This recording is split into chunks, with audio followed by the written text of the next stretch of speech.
Hello, CEO teachers. Welcome back to the show. Today, we get to talk nerdy, and you know I am here for it. But before we get into what today's show is all about, I want you to know that we have a very special announcement coming up at the end of the show. And if you stay until the end of the show and listen, you will be the first person or part of the first people that will hear about this top secret, exciting announcement that we are sharing just with our podcast listeners first. Today's episode is the best marketing funnels for teachers. If you have already started your email list, then this is for you. If you haven't started your email list just yet, I think that by the end of today's episode, you're going to see the reasons why we say you must get people on your email list. This is one of my favorite parts of my job. I get so nerdy about funnels, and I remember the first time that I ever heard about an email marketing funnel. I was listening to Jenna Kutcher's podcast, and she was saying that they had like 10 or 15 funnels running at all times, and I was like, funnel? What is a funnel? And so I downloaded her free opt-in, and I got like the basic, most generic version of a funnel and was blown away. And then my very first experience with a very large funnel that I paid someone to do for us was one of the most successful parts of our business. And so understanding the power of what funnels are and what they can do for you is a way that you can work smarter instead of harder, and your business can run on autopilot. This is a non-negotiable, friends. If you're listening to this, I think that you must have really good marketing funnels in place in order to be successful in your online teacher business. So stick around. You don't want to miss it.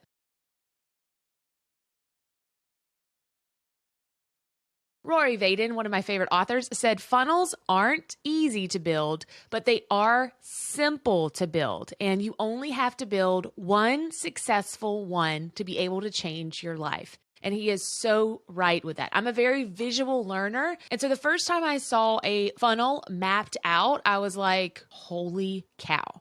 Is this what this looks like behind the scenes? Is this what people do? I don't know if you are in that same boat today, but for me, I just couldn't believe that people set emails up to trigger at a certain time. And there was a huge web of, if you open this email, you get this one. If you don't open this email, you get this one. I just thought people were literally manually pressing send on emails.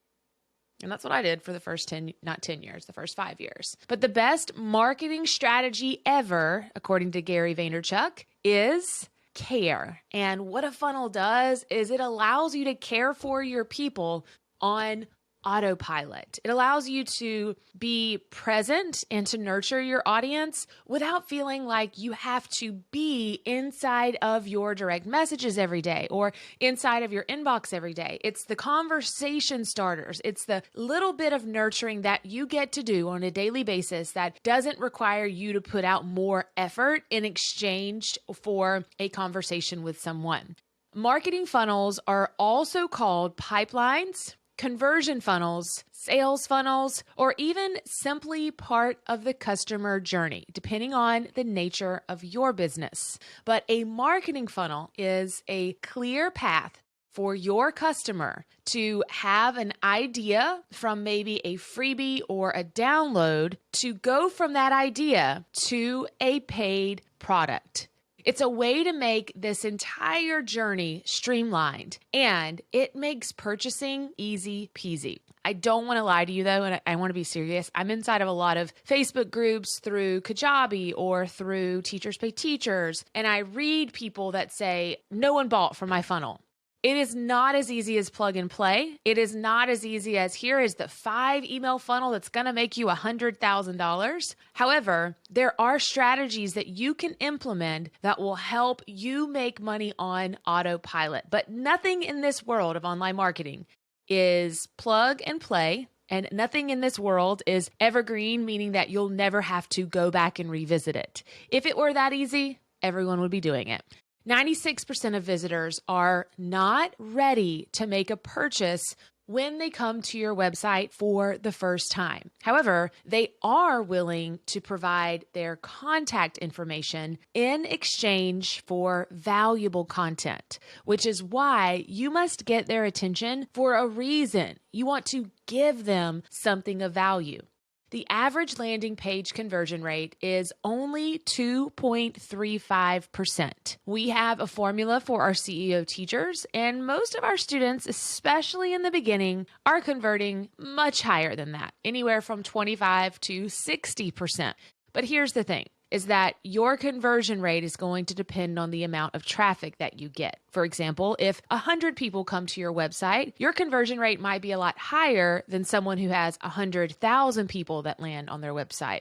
It is kind of difficult to understand at first, but once you get it, don't worry, you'll be like a pro. Nurtured leads, meaning people that land on your email list that are loved on and taken care of, make 47% larger purchases than what we call cold traffic or non-loved on people, non-nurtured leads. 44% of marketers give up after just one no. But the average number of touch points to make a sale online in 2023 is 5. I love saying this, and I say this every launch. I say this every time we are selling something. If someone is in my email inbox or someone is in our direct messages on Instagram or on Facebook or on TikTok and they say, Casey, I just can't afford this right now. I always say, it's not a no, it's just a not right now. And even if someone blatantly says, I don't think your product works, I never count them out because they may need to see what our product does. They may need to listen to my podcast for a year before they're ready to say, I think I can do this too. I remember when I first started listening to Amy Porterfield and Gary Vaynerchuk, and I thought that what they did was a pipe dream. I never, ever in my wildest dreams thought I could be like them. And that might be you as well. On average, only 23.9% of sales emails are actually opened. So remember that as you grow your list. 63% of consumers need to hear a company's claims 3 to 5 times before they actually believe them. So keep showing up. Keep saying the same things because you never know when it will resonate with someone. Now, keep saying the same things maybe in different ways if they're not working. This is an excellent strategy for your podcast episodes. So we take all of our podcast episodes and we know which ones have the biggest day of downloads, the biggest week of downloads. And I will speak on that same subject in a different way if it did really well, because it tells us, hey, our listeners want to hear more of this. Now, don't use the same keywords. I hope we know this by now, because that will not help you. You should potentially turn your content and ideas into an audio version that reaches more people. We are putting these on YouTube, these podcast episodes. Now, we want as many touch points with our people as humanly possible. You know, just like we have students that learn in a lot of different ways, adults also learn and consume content in different ways. For example, one of my favorite YouTubers is Jaclyn Hill. I've been watching her since I was 18 probably. And so she's gone through a lot of ups and downs. But for me, when I get on YouTube, I'm always going to look up to see if Jaclyn has more videos that I can watch. I follow her on Instagram. I follow her on TikTok, but I don't really keep up with her there because she is who I like to watch on YouTube. She is kind of like that old faithful person for me because I've been watching her since I was about 18 years old and I'm 36 now. So that tells you she's been showing up on YouTube for that long. Teachers can sniff out inauthenticity real quick, y'all. So be prepared to be uniquely you and connect with them where they are rather than where you think they should be. Go back to the beginning of what you did and where you were at that specific time as a teacher and start your content creation there. When you first get started, you're going to have more pushback because people don't have any social proof. Rarely, very rarely, knock on wood, do people come at us anymore. And that is a really great feeling because we have a proven pathway to success. So someone might say, we had a recent Facebook ad, which people don't know me that see our Facebook ad mostly, where people were like attacking me about me saying something about teachers work from 7:30 to 3:30 because that was my schedule. My husband's a principal. That is still his schedule, but apparently that is not most teachers' schedule. And I misspoke when I assumed that it was. And so people were attacking me in that Facebook ad, but our students came on and were like, look, it's not that deep. This was just kind of what she was saying. It actually helped us with our Facebook advertising because that ad took off. But what I'm saying is in the beginning is that people may not really believe you. And so you're going to need that consistency in order to have some social proof. So let's talk about the action tips that you can take to help you with your marketing funnels as a teacher. Each of these steps could potentially be part of their very own detailed funnel. But for today's purposes, let's take a look at the big picture here, the 30,000 foot view, if you will. And I'll walk you through the overview of what a potential marketing funnel will look like. If you're interested in really digging down deep in the specifics of this and knowing what funnels work best for specific niches, if you're podcasting or if you are selling on TPT or if you are launching a course or a membership, then I encourage you to join us in our challenge. If you go to caseymorris.com/challenge. Now, if you're curious about what marketings look like specifically for one of our 10 different pathways like podcasting or TPTing or selling physical products through Etsy, then I encourage you to stick around to the end of this show because I have a very special, exciting new announcement for you.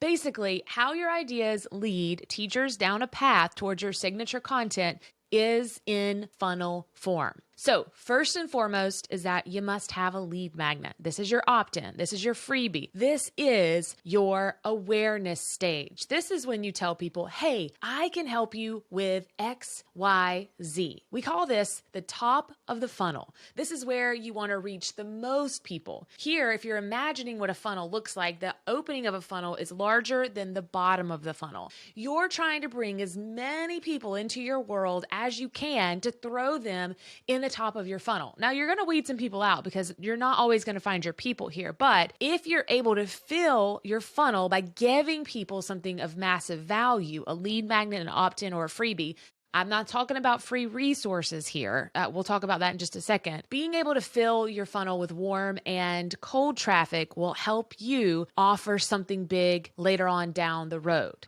Where and how are you going to share your lead magnet, your opt-in, or your freebie? Something that says, here is what I want you to be aware of. So let's say that you are a teacher that's teaching English and language arts. You're going to help teachers really map out the writing instruction for middle school. So what you could give them for an opt-in or a freebie is a 10-step guide to have your students ace next year's standardized testing when it comes to writing. What you did is give them something of massive value to help them solve a problem that they may be struggling with. As an English teacher myself, teaching students how to write was something I wasn't necessarily great at. And so any opportunity that I could get to make that better, I would do that. Let's say that you teach kindergarten and your students really excel in learning all their sight words. And so you want to create an opt-in. You're not going to give them sight word cards. That's not helping them solve a problem. That's just giving them resources to aid in a problem that they have. So if teachers are struggling to teach their students, maybe new teachers don't understand the quick and effective strategies on teaching sight words, you could have an opt-in that said, my foolproof method to teaching sight words before Christmas vacation every year. Something that gives them value that they can solve a problem with immediately. Now, how do you deliver this? You're going to put it on a landing page, and then you're going to get it to them through their email. And you're going to share this with the world. You have to bring awareness through this entire web of blog posting, podcast episodes, YouTube videos, social media posts. Am I talking too fast for you? Is this overwhelming? It's a lot. It is. But in order to sell your stuff later on down the road, this is the proven pathway to marketing success. So I like to share our links verbally. You've heard me say caseymorris.com/challenge a lot this year. And that pretty link allows you to give a link that you say verbally that's easy to remember so that people can download something quickly. Once you get them on your email list, it's time for you to send them nurturing emails. These are multiple emails that will help send your customer along a predestined path once they have entered into your world. This is where I live for the nerdy funnel stuff. And so I have a huge whiteboard and I will map out the next funnel. And I have all these little squiggly lines that go from here, there, everywhere to get them to come down to the next part of the funnel, which is our next action tip. And that is a low ticket offer, something that you can see, are they in it to win it? Do they care enough to keep continuing this journey with me? And that is a low ticket offer. This could be something like a digital resource from TPT. Here's where you transfer people from awareness stage. Now they know what you have to offer. It's time for them to see if they show a little bit of interest. So this can be woven into those emails inside of that funnel of your nurture sequence. I want you to think about resources that are bundled together or printed items like stickers or planners or mini lessons or trainings. Anything under the $50 mark, I would consider a low ticket offer. You can skip this piece if you feel that your audience isn't quite ready for a sale yet. And let me just say that nurturing people without an ask is a huge underrated thing. People will tell you, you must have a low ticket offer first. I didn't ask people for anything for 5 years. And then when I did, I made $100,000. So think about that as you're planning out what you want your business to look like. You can skip this piece if you feel your audience isn't quite ready, or maybe you're not quite ready to try to sell something first. Next, I want to do a quick recap. Is first, you want to give them something free, an opt-in in the awareness stage. Second is you want to give them something that is a low ticket offer in the interest stage. Third is you want to transfer them to the consideration or intent stage. This is where you can offer a webinar, maybe a masterclass, a training, a Facebook Live. This is a way for you to connect with your audience live. Whether you want to or not, people like who they can see and who they can trust, and it's not going to be easy in the beginning. I have someone that I admire so much. I have loved her forever on TPT. Like, shout out to Angie from Lucky Little Learners. I think she is one of the most coolest humans ever. I have just loved her website. I've loved her designs.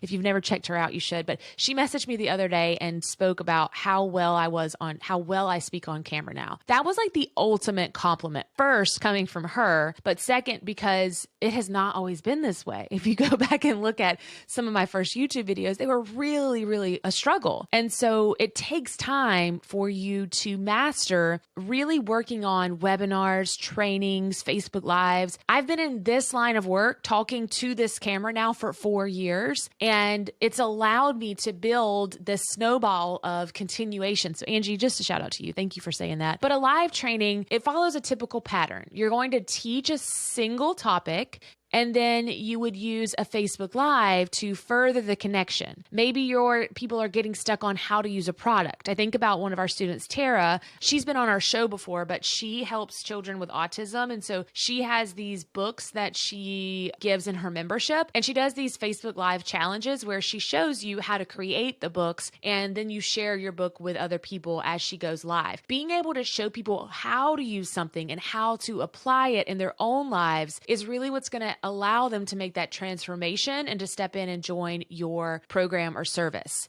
You could pitch your low ticket offer in this step as well. This is what we call the middle of the funnel. So the top of the funnel is that awareness stage, going back to your lead magnet and freebie. As people move down the funnel, you'll take them into the interest stage. Then you'll move them into that webinar, training, consideration, intent stage. And then the next step, and a lot of you are not ready for this. A lot of you need to prepare for this.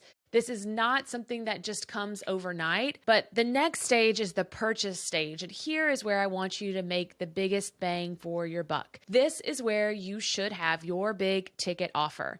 Now, what we do as teachers is a lot different than what online marketers are going to teach here. If you were to Google big ticket offer, what I'm going to say to you right now is going to sound ludicrous. And this is why you listen to my show as a teacher and you listen to what I say and go with it, or you can find another coach and listen to what they say. But understanding where we are in our space is very, very important. A big ticket offer for teachers doesn't necessarily mean something that's $10,000, $20,000, $30,000. Most online marketers are going to tell you that you need an offer that is $20,000 to $100,000, which blows my mind. Have I bought big ticket offers from people? Yes. Have they been worth the money? Absolutely not. If I ever have a big ticket offer, please know that whatever I ask of you will be what you get times 10 in return. But big ticket offers for teachers, like, come on, let's get real. Teachers are making $30,000 a year. Some of us. I know that other places in the United States make a lot than we do here in the South, but we are not asking people for that much money. So for us, a big ticket offer could be your membership, your course, physical products, books. Can you guys tell I'm in my zone right now? I was put on this planet to teach this type of stuff. And so you may be listening to this going, Casey, I cannot relate at all to what you're talking about right now. This is definitely a higher level strategy that I'm sharing, but I am living for it. So many business gurus will call your big ticket offer your signature product. This is the one that you become known for. Mine right now is the CEO Teacher membership. It is not going to be my big ticket offer forever. It is a $59 offer or $590 for the year. But this is the biggest value offer I have ever had. And that means something. I spend all my time living in that offer right now.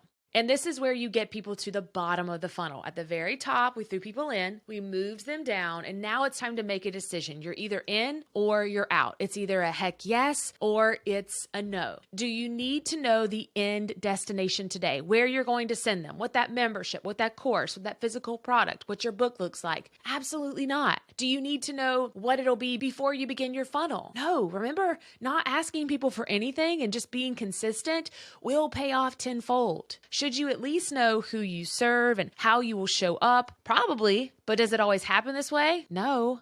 I was chatting with our team today and a big project we've been working on. I use prayer to guide me a lot and I listen to my gut and my intuition. It's never been wrong. And so we have a big project we're working on. This is part of the reason why I'm really probably annoyed to work for. But if God tells me no, it's done. I pull it. God says, get out. That's what I do. I don't always know where we're going, even though I think it feels right. When we start, sometimes you have to start moving in order to find that clarity to know that it's a win or you need to change a little bit. You have to be flexible in the entrepreneurial world. This is where messy action comes into play.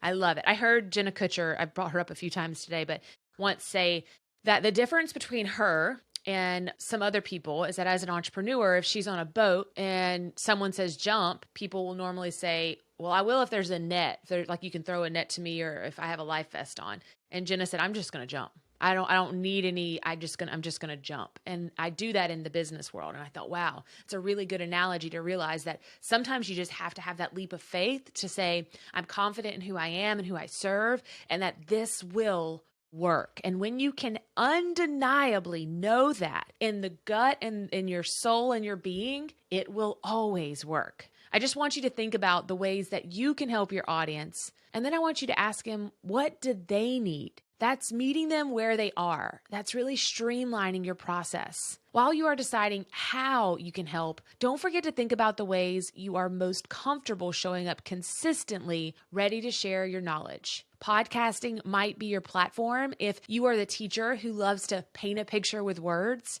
who loves to chat with your teacher besties and needs to reach an audience that may not be social media or have time to sit down and read through an entire blog post. This is still my favorite way to deliver content each and every week is by showing up and chatting with each of you. Maybe you're going to share about all of the things we talked about today through blogging. This really goes hand in hand with podcasting, and it is basically the visual form of your podcast. Plus, it helps you rank higher in search when you have a written form attached to your audio files online. Now, think about vlogging, which is a way to record your videos and share them with the world. Social media, professional development, online programs, services, in-person programs. There are so many ways that you can share your vision. If my students jump on a call with me, that's a coaching call, and they say, Casey, I don't have anyone downloading my opt-in. I will hit them with, are you podcasting? Are you blogging? Are you showing up in person? Are you passing out flyers? Are you sending out emails? And they say, well, I did this. Well, I want you to try all the avenues until you know what really works. You can apply funnels across your entire business and automate them. So what you do really is begin to bring in income while you're poolside, while you're with your babies at a doctor's appointment, or while you're even teaching a class. Once your funnels are set up and running smoothly, you can begin on retaining those customers. But that's another topic for us to tackle another day. As we switch gears, I promise to give you an exciting announcement that's coming your way today. If you are listening today, this is May the 24th. Tomorrow morning, we are going to be launching the brand new CEO Teacher. We've been working on a refresh of what our brand looks like. My mission has been to allow each of you to see yourself as a CEO Teacher, not just to see me. I've gone for 10 years now being Casey Morris and the person that helps you develop all these things and make money as a teacher. And I want to be able to say, I want you to be a CEO Teacher. You have been the reason why my life has been so wonderful. You are the reason why I get up every day and say, teachers deserve more. You deserve to make your worth. And tomorrow we are releasing our brand new branding and showing you what that will look like as you begin to take a deep dive into becoming the CEO Teacher of your dreams. So check us out tomorrow, CaseyMorris.com. You'll be able to see that brand refresh. Plus, we'll be rebranding all of our social media to hopefully embody the CEO Teacher and every teacher around the world as we embrace each of you that come into our world and cheer you on and know that the best is always yet to come. Thanks so much for listening, and I'll see you right here next week.